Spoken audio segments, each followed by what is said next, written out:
피고인은 2025년 3월 24일경 직무에 복귀했음에도 선출된 지 약 2달이 경과한 마은혁을 재판관으로 임명하지 않았는데 이유가 무엇입니까?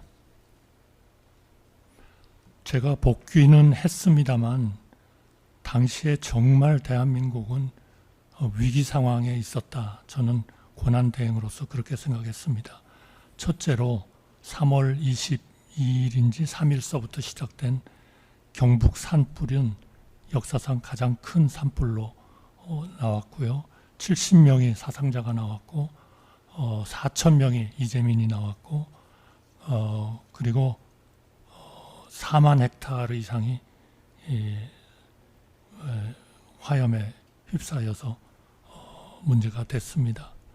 한편 또 트럼프는 그 트럼프발 관세, 경제 위기, 이러한 국가의 재난 상태, 경제 위기 이런 것들을 우선적으로 3월 24일 날 복귀해서 해야 되는, 그렇게 해서 산불 현장도 가보고 또 재난대책회의 본부 회의도 거의 매일 한두 번씩 진행을 했고요. 그래서 전체적인 국가의 우선순위가 이 산불과 국가 재정위기, 그 재정위기가 아닙니다. 무역위기, 그리고 이러한 그 위기를 극복하는 것이 정말 절대절명의 그러한 거였다. 그렇게 생각합니다. 그리고 한 번도 저는 그 마은혁 후보를 임명하지 않으려고 생각한 적이 없습니다. 추가 질문 좀 하나 하겠습니다. 국회 선출 헌법재판관을 언제 임명해야 되는가, 그 시기에 대해서 즉시, 지체 없이 상당 기간 등 여러 가지 견해가 있을 것 같습니다.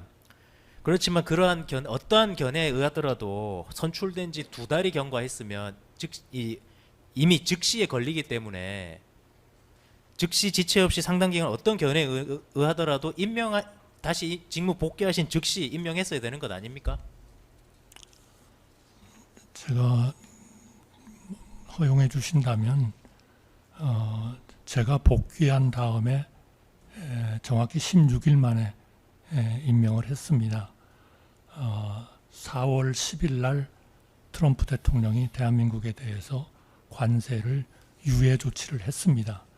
그걸 위해서 저는 4월 8일 날 오후 9시에 28분 동안 트럼프와 직접 통화를 했고 한미 간에 어떻게 이 문제를 해결할 건가 하는 것을 눈코뜰 새 없이 고민을 했습니다. 산불도 마찬가지입니다. 4월 7일까지 15번을 중앙재난안전본부 대책회의를 직접 주관을 했고, 그 산불 현장을 갔었고, 또 이재민들에 대한 주택 문제를 관계부처와 고민을 하고 하는 일들을 했었다는 말씀을 감히 드리겠습니다. 44망입니다. 피고인이 다시 직무에 복귀하신 2025년 3월 24일 무렵에는 윤석열에 대한 탄핵 심판과 관련하여 헌법재판소가 11회에 걸친 변론기일을 끝으로 변론을 종결하고 평의에 들어갔고, 선고기일은 아직 지정되지 아니한 상황으로서 당시는 국가의 수반이 직무에 복귀하거나 파면이 될 경우 새로운 대통령을 선출해야 하는 상황이었는데, 이러한 사안이 후순위로 밀릴 수 있는 겁니까? 감히 말씀드린다면 전체적인 국가의 우선순위에 있어서는 산불, 경제 위기 이런 문제도 굉장히 컸다 하는 그런 말씀을 드리고요. 그리고 헌법재판소는 나름대로 저의 그 헌재 기각 판결에도 조금 있습니다만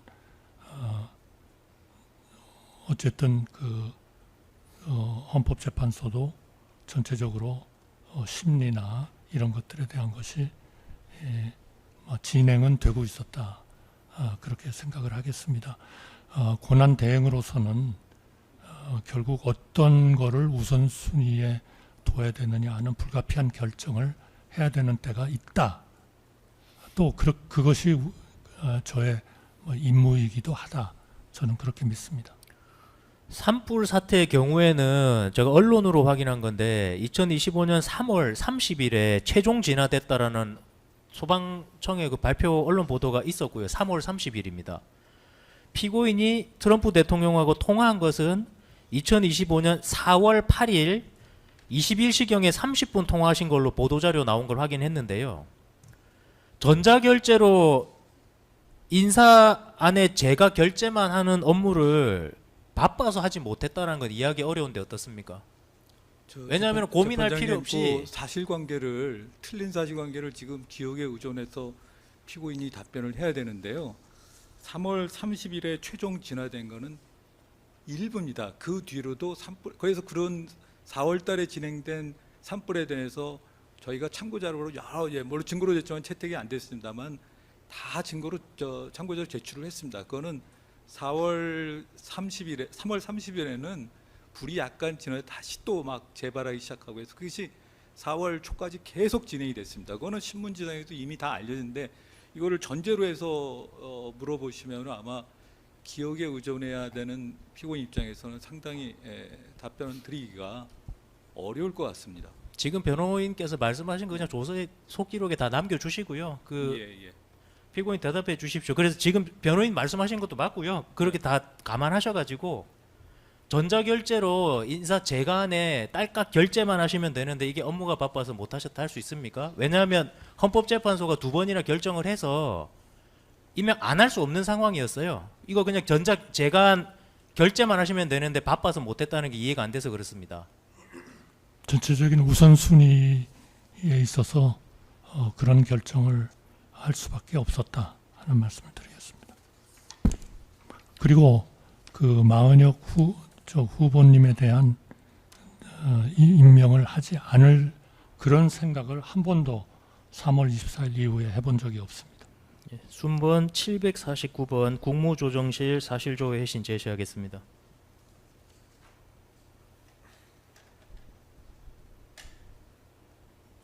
이게 국무조정실에서 제출받은 헌법재판관 임명 재간 결제선입니다. 실제로 이루어졌던 결제 라인이고 그래서 인사혁신처에서 기한을 해서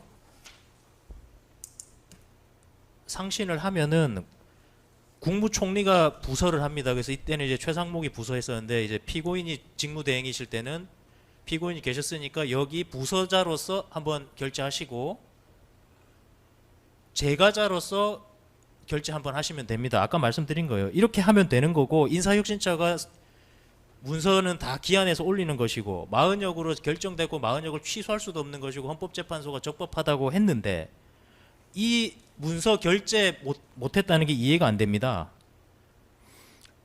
저는 특검님께서는 그렇게 생각하실 수 있겠지만 국가 전체를 운영하는 차원에서 보면 권한 대응으로서는 그럴 수밖에 없는 그러한 그 상황이다 하는 말씀을 드리고요.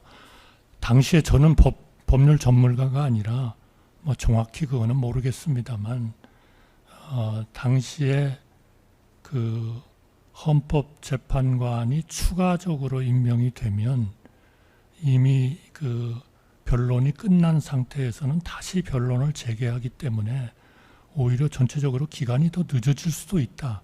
아마 그런 얘기도 있었던 것으로 저는 뭐 제가 법률 전문가가 아니라 정확히 모르겠습니다만 그런 얘기도 있었습니다. 누가 그렇게 얘기하던가요? 재판장님 물어보셨어요. 재판장님. 네. 네, 누가 그렇게 얘기하던가요? 아니면 제가 그건 취소하겠습니다. 뭘 취소하신다고요? 제가 지금 말씀드린 거를 취소하겠습니다. 피고인은 윤석열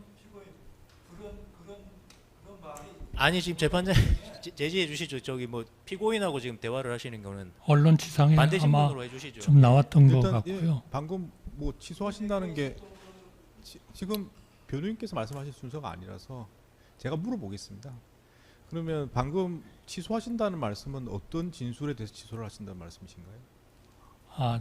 제가 그 새로 임명이 됐을 때에는 변론을 제기해서 더 저 판결이 늦어질 수 있다라고 얘기한 것이 뭐 사실이 아닐 수 있겠다 그렇게.